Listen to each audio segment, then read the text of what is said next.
Welcome to my kitchen. This is the first recipe in a new week of the meal prep series. We have grilled pork chops with grilled pineapple. We're going to do a grilled pineapple salsa, and it is delicious with the wild rice with peas and corn and the steamed broccoli.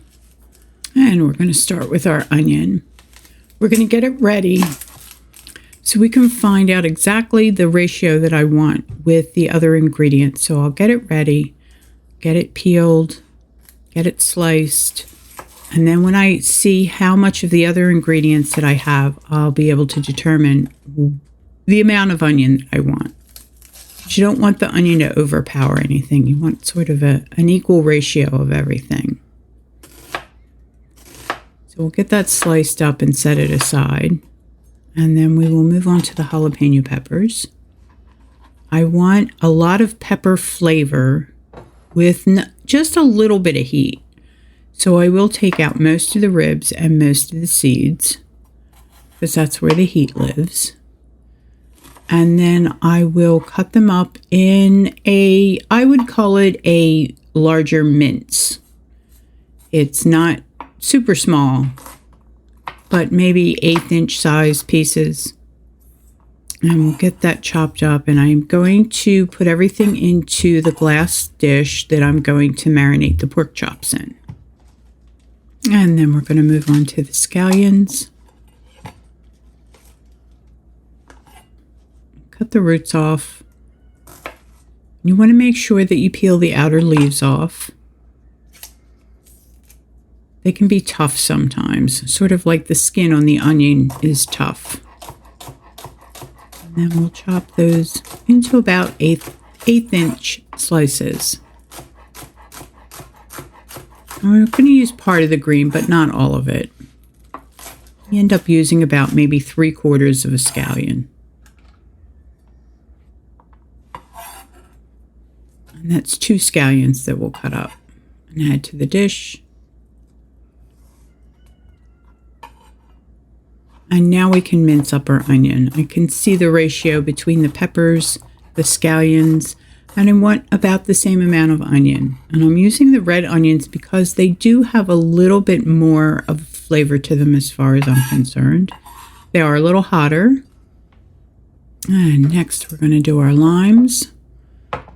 They've been washed. It's a good idea if you're going to use the zest of your citrus fruit to make sure that you give them a rinse. You just want the green part, not the white part. So if you sort of turn it as you run it down the rasp, that'll help you accomplish that. And we're going to get the juice. And I'm going to use the hand juicer. Sometimes it doesn't get all of it out, so I find if you just fold it over and give it another squeeze, you can get quite a bit out of it. I don't like to waste anything. It has an excellent flavor. It's a little different than vinegar, but it gives you that acid in your marinade that you want.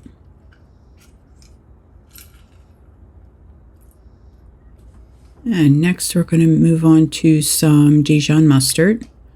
This sort of, it gives it a nice round flavor in the sense of it has a different kind of tartness to it.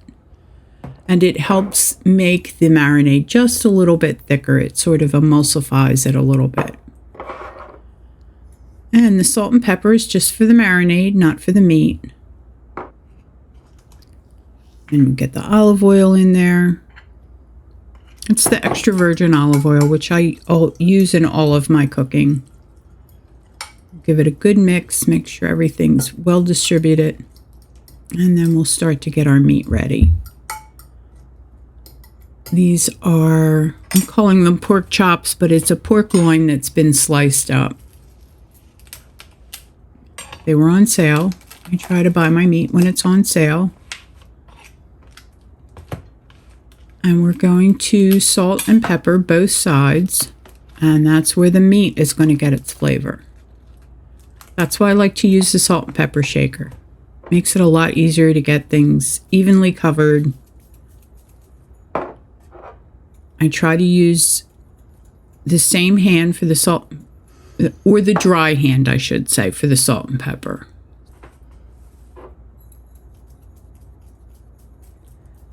And then we're going to get them in the marinade, roll them around a little bit, and this way they'll all have the flavor of the marinade on them.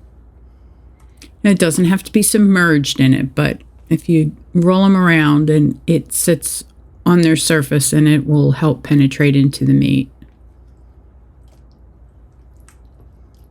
And they did all fit. Got them all in there. And I go through and scatter the little veggie pieces on top, so when it sits in the fridge, it will get their flavor into it also. And we're going to have them sit in the fridge for at least 2 hours. I think that's enough. You don't want them to... I don't like to marinate overnight because I find that it makes the meat mushy sometimes. And you can cover it with plastic wrap or put a lid on it. And then we're going to get the pineapple ready. I had a fresh pineapple that I cut up. And then I bought a whole pineapple, so I would have enough, the whole menu. And I'm just going to dry them off because we are going to do them on the grill. And I want to put a little bit of oil on them so they don't stick to the grill. So I'm going to pat them dry with a paper towel. It's just a little drizzle over it. It gets coated evenly. And then I slice this one into 1/4-inch pieces. You're not cooking this when you put it on the grill. You just want those grill marks. Make sure they're evenly coated, because if they're not, they will stick to the grill. And we'll head outside to the grill. Pineapple on there.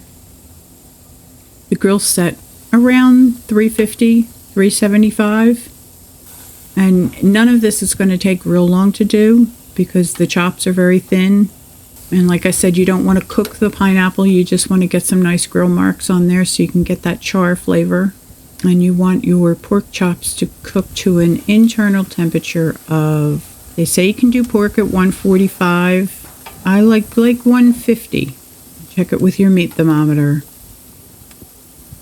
And then with 150, you're safe that it's cooked all the way through. I'll go in and see how it's doing. Get it flipped over.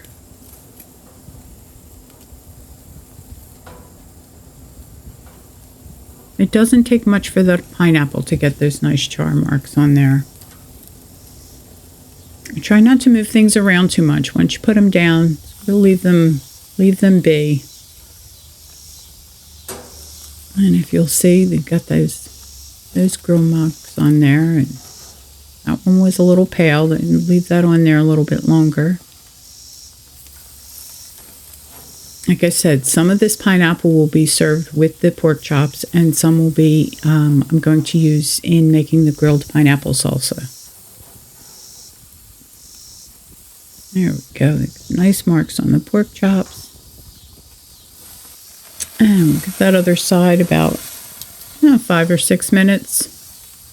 And if you push on them and they're still soft and squishy, they are not done. If they have some resistance, then you might want to get your meat thermometer out and give them a check. It is a good idea to check a couple of them too, especially if they're in different spots in the grill. You can have your hot spots in the grill that will cook things a little bit faster than others. So it is a good idea to check more than one. This really turned out amazing. These flavors together work so well. And everything was so nice and juicy, and the sweetness and the flavor of the pork, that little bit of heat that was in the marinade, everything turned out great. Thanks for watching. I hope you like this recipe, and I hope you give it a try. For more details and a copy of the recipe, check me out on Patreon at Braisingly Beau.